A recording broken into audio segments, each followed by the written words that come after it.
In many parts of the modern world, wellness is spoken of as something individual, something you do alone, behind closed doors, with personal routines and private practices. But in African wisdom, wellness has always been communal. The very word Jamii, meaning community, speaks to this truth. Wellness is not complete unless it includes the well-being of those around us. To be well is not just to care for the self, it is to nurture the bonds that connect us, to weave a net of care that catches all. Think of a village in Africa. In the village, the child belongs not only to the parents but to the community. Neighbors step in to guide, to discipline, to encourage, to protect. Food is shared, labor is divided, celebrations are communal, and grief is carried together. In this model, no one stands alone. The joy of one becomes the joy of all, and the burden of one is lifted by many. This is what Jamii means. Modern life, especially in the Western world, has taught us the opposite. Independence is praised above interdependence. We are told to manage everything on our own, to strive for self-sufficiency, to see asking for help as weakness. But this is not the African way, nor is it the path to true wellness. Wellness is not found in isolation, it is found in the embrace of community. It is found when we walk together.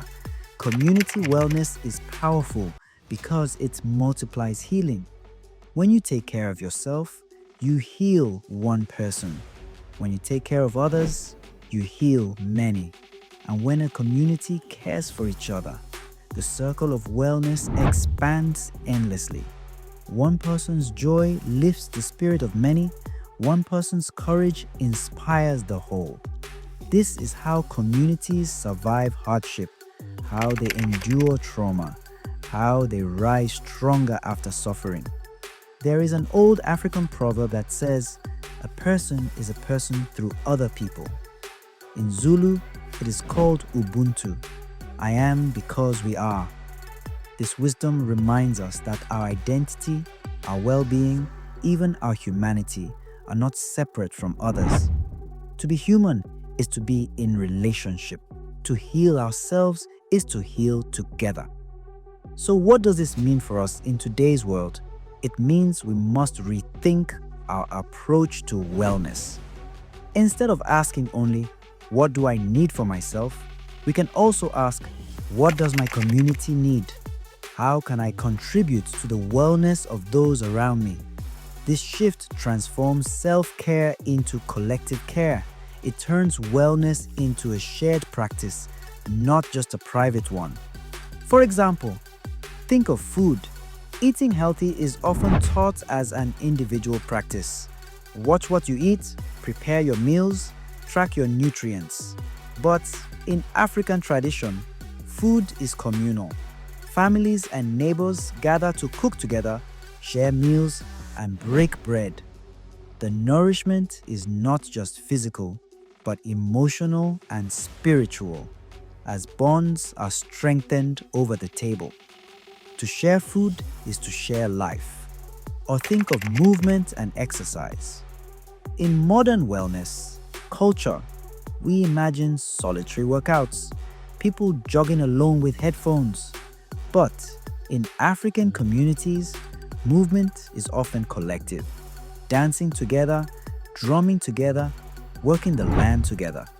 The rhythm of the body is not only for the self, but for the community. And in that collective rhythm, healing happens. Another example is mental wellness. Many people today feel the weight of loneliness, depression, and anxiety because they carry their burdens silently, believing no one will understand. But African wisdom teaches us to speak, to share, to bring our pain to the circle. Healing happens in dialogue, in ritual, in song, in prayer with others. A sorrow shared is a sorrow divided. A joy shared is a joy multiplied. Jamii Wellness also means accountability. In community, we are seen, we are known, and we are reminded of our values. Alone, it is easy to lose direction, to fall into harmful habits, to forget our purpose. But in community, others call us back to ourselves. They remind us of who we are and who we can be. This accountability is not about judgment, but about love. The love that holds us steady when we falter. And most of all, Jamii Wellness is about belonging. One of the deepest wounds of modern life is the feeling of disconnection. Disconnection from culture, from ancestors, from nature, from one another. But community restores belonging. It tells us you are not alone, you are part of us, your presence matters, your voice matters, your wellness matters because it is tied to ours. Community wellness also invites us to reimagine healing spaces. In Western models, healing often takes place in hospitals, clinics, or therapy rooms, where individuals come one at a time. But in African and diasporic traditions, healing happens in circles, in gatherings, in collective rituals. Think of a drum circle where rhythms synchronize hearts and minds. Think of a prayer gathering where voices rise together like one heartbeat. Think of a storytelling night where lessons of resilience are passed down through generations. These are healing spaces too, and they remind us that health is not just about medicine, it is about connection. There is also power in shared responsibility. When wellness is seen as communal, each person has a role to play. The elder offers wisdom, the young bring energy, the healer provides care, the farmer brings food, the artist brings beauty. Each gift strengthens the whole. No one is left without value because every contribution matters. This sense of shared responsibility makes wellness sustainable. When one person is tired, another carries the load. When one person falls, others lift them up. This is how communities thrive across generations. Yet, building community wellness in modern times is not always easy. Many people live far from family, disconnected from their roots. Others feel isolated by technology, trapped behind screens, even while surrounded by people. But Jamii reminds us that community can be built wherever we are.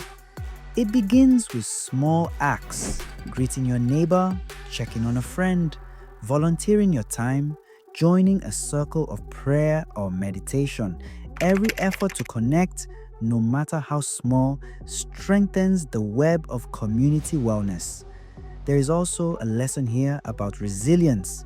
Communities that practice wellness together can withstand storms that would break individuals alone. History shows this clearly. Enslaved Africans, even under brutal conditions, sang together, prayed together, and cared for one another in whatever ways they could. That communal strength became a shield against despair. Similarly, during struggles for liberation and civil rights, communities organized, marched, and dreamed together. Their wellness was not only survival, but resistance. This is the legacy of Jamii, a reminder that togetherness is not just comforting, it is revolutionary. So, how can we embody Jamii wellness today? One way is through rituals of gathering. Create spaces where people can come together regularly to share meals, stories, or prayers. Make it a practice to ask, "How are you really?" and listen deeply to the answer. Build trust by showing up for each other, not only in times of joy, but in times of grief. Celebrate birthdays, mourn losses, mark milestones together. These shared rituals strengthen the bonds of wellness.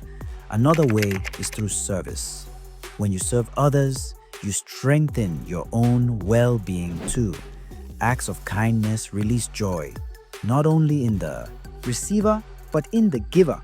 Offer what you can, whether time, resources, or simply presence. When the community thrives, you thrive. Jamie Wellness is about more than community. It is about family, belonging, and shared care. In today's busy world, families often lose touch, eating separately and living apart. But restoring the simple practices of gathering, storytelling, and praying together can rebuild strong bonds. Children, especially, flourish when they feel connected to something larger than themselves. Jamie also teaches a balance. True wellness means giving and receiving, working and resting, speaking and listening, so that no one is burdened endlessly and no one is left out. It reminds us that healing is collective. When one of us suffers, all are touched. When one of us heals, that healing spreads to the whole.